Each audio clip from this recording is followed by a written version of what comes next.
रामचन्द्राय जनकराजजामनोहराय मामकाभीष्टदाय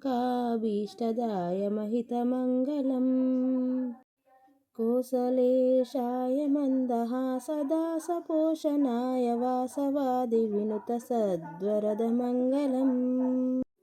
चारुकुङ्कुमोपेतचन्दनादिचर्चिताय हारकटकशोभिताय भूरिमङ्गलम् ललितरत्नकुण्डलाय तुलसीवनमालिकाय जलदसदृशदेहाय चारुमङ्गलम्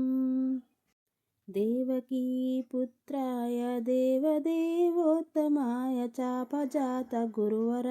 भव्यमङ्गलम्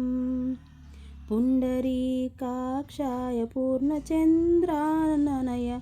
अण्डजातवाहनाय अतुलमङ्गलम् विमलरूपाय विविधवेदान्तवेद्याय